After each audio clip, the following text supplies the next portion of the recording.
হ্যাঁ, আজকে যে আজকে যে ৫ জন বাংলাদেশি নাকি মানুষ ধরেছেন, যে ওরা কিভাবে অ্যারেস্ট হয়েছে, কোন জায়গা থেকে এসেছিল, আর ওদের কাছ থেকে কি পেয়েছে? আচ্ছা, আমার কাছে একটা গোপন খবর আসছিল যে আশ্রামবাড়ির দিক থেকে ৫ জন বাংলাদেশি আগরতলা দিক দিয়ে রওনা দিতেছে। তো এই খবর পাওয়ার লগের সঙ্গে সঙ্গে আমি অঞ্জিতি নাকাতে আছি। তো নাকাতে গাড়িটারে স্টপ করছে।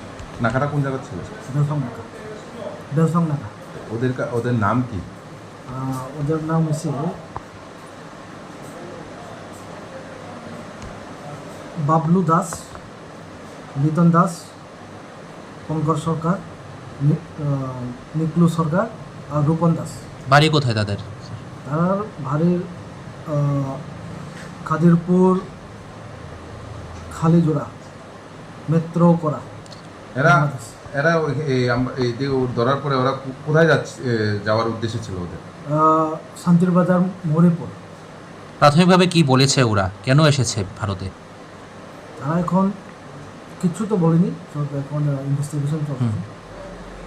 তো ওদের কাছ থেকে কোনো কিছু পেয়েছেন? বাংলাদেশের কারেন্সি, ইন্ডিয়ান কারেন্সি কত? আর বাংলাদেশের আই কার্ড। কয়জনের আই কার্ড পেয়েছেন? 2জনে। তো বাংলাদেশি কারেন্সি কত ছিল স্যার? বাংলাদেশের কারেন্সি আছে 360 টাকা। আর ইন্ডিয়ান কারেন্সি? ইন্ডিয়ান কারেন্সি আছে 3645। আর বাংলাদেশি কারেন্সি 3060 রুপিস। ওরা কি আজকে আসামবাড়ি এসেছিল না আগে এসেছিল? আজকে সকাল 10টার দিকে রওনা দিছি বলে তারা বাংলাদেশ থেকে। বাংলাদেশ সকাল 8টা থেকে রওনা দিয়েছে। আসারামবাড়ি বর্ডার দিয়ে এসেছে। আশ্রামবাড়ি বর্ডার দিক দিয়ে। এখন কি আপনারা খোয়াই থানার হাতে হ্যান্ড ওভার করেছেন? হয়তো হ্যাঁ, থ্যাংক ইউ।